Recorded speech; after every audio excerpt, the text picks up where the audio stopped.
So good afternoon, everyone. I'm Gaia Jubilei, and I'm presenting on behalf of Gianluca this paper, as introduced before. So for questions, I'll do my best to answer, but if they are too technical, I left the name of Gianluca, his contact in the last slide. Okay, so going briefly through the outline, maybe, sorry. Okay, so starting from the introduction, we're talking about CMOS polysilicon and silicide resistors for CO2 gas sensing, carbon dioxide. We are gonna go through the theoretical background on which the analysis of gas sensing is done with a transient method, and then we are exploring the thermal time constant measurement. Then going to the sensor overview, it's a CMOS MEMS sensing die. And the core of the presentation will be about, obviously, the experimental results. So the effect of temperature on resistance, the thermal time constant in two different gases, nitrogen, inert one, and CO2. And finally, summarizing everything in a table of KPIs. The last slide will be about the final insights and acknowledgements. So, CMOS polysilicon and the silicide resistor for CO2 gas sensing. The objective of this work is developing a gas sensing solution using CMOS compatible materials. We want to do this scalable gas sensing platform in order to mitigate the existing methods, which are increasingly complex and also very expensive due to the fact that they rely on custom fabrication, like in case of MEMS. The innovation in our case is using some matched polysilicon and silicide resistors that are off-shelf components with no need of further post-processing. So the technique is based on a dynamic measurement of the thermal constant tau, and this method is very reliable since it reduces the drift of the sensing material and enhance the accuracy. This is the typical die. Okay, going through a bit of theory. I know that is boring, but we have to do this. So the transient response analysis is called also the tau method. We are going to measure the time that the system takes to go from T0 to the steady state temperature, so from baseline to the steady state. And the tau, that is this time constant, is inversely proportional to the gas thermal conductivity.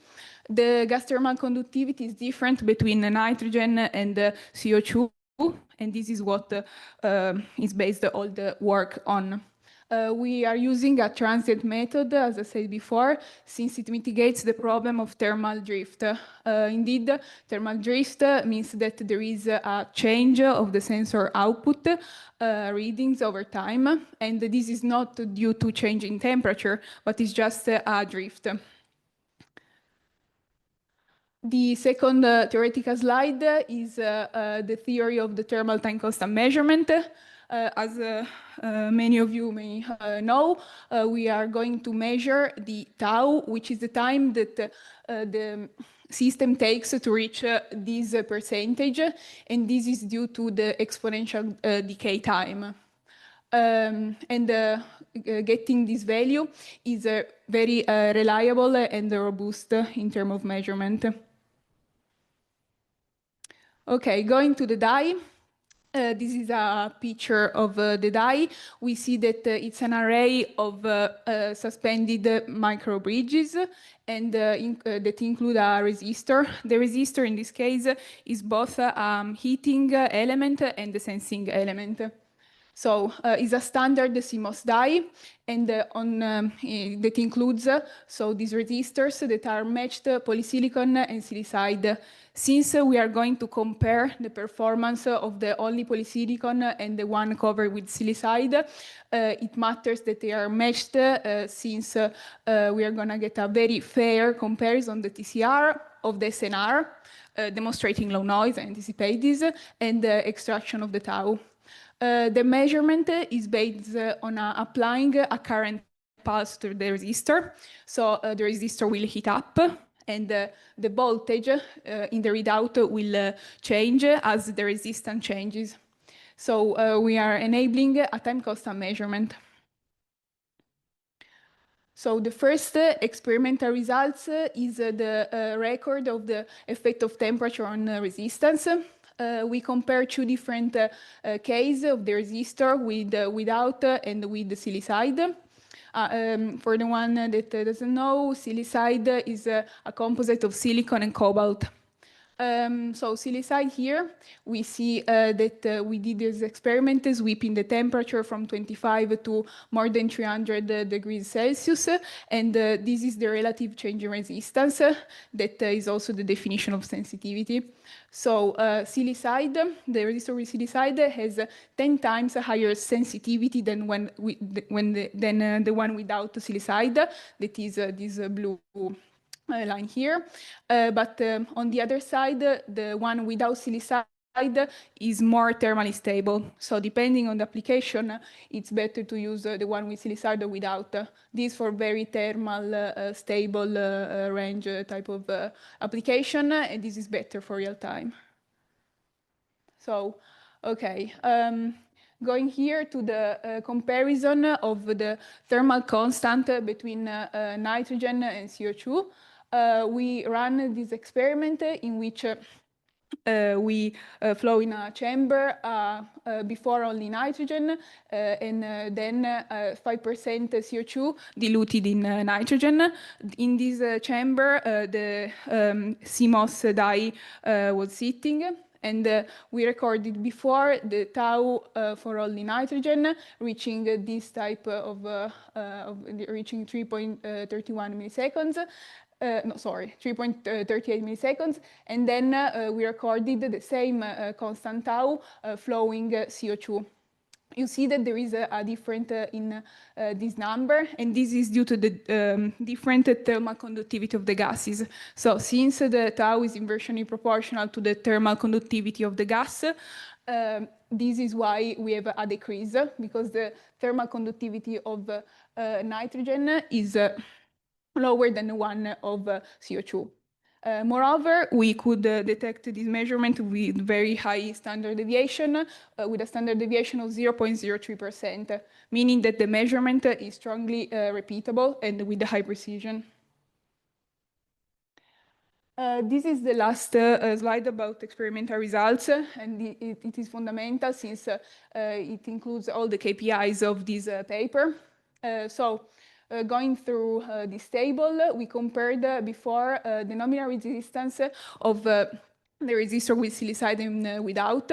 The one with silicide is 250 of nominal resistance with a TCR of 2,500 ppm per degree Celsius, and it's 50 times higher than the one without silicide. Then what we did for both resistors, we recorded the tau in absence of CO2 and in presence of CO2. And we saw that in both cases, we have a decrease, as you may record from previous slides. We demonstrated here that the theory is correct. And we get a tau of 70 and 100, respectively, for the resistor with silicide and without silicide, microseconds. The last row is important because it defines the limit of detection of this sensor. So in one case is 700 ppm, in the other case is 5,000 ppm. So we see that this sensor is the limit of detection is way lower, and it's and can be used for some indoor application. Since the limit for a safe environment is 1,000 ppm, this can be a very good sensor for indoor quality air application. Okay, so going to the final insights. we clearly see that there is a trade-off between sensitivity and stability for the two type of resistor. The first one, covered in silicide, has a TCI that is way higher. So this means that it has a lower noise and a stronger SNR.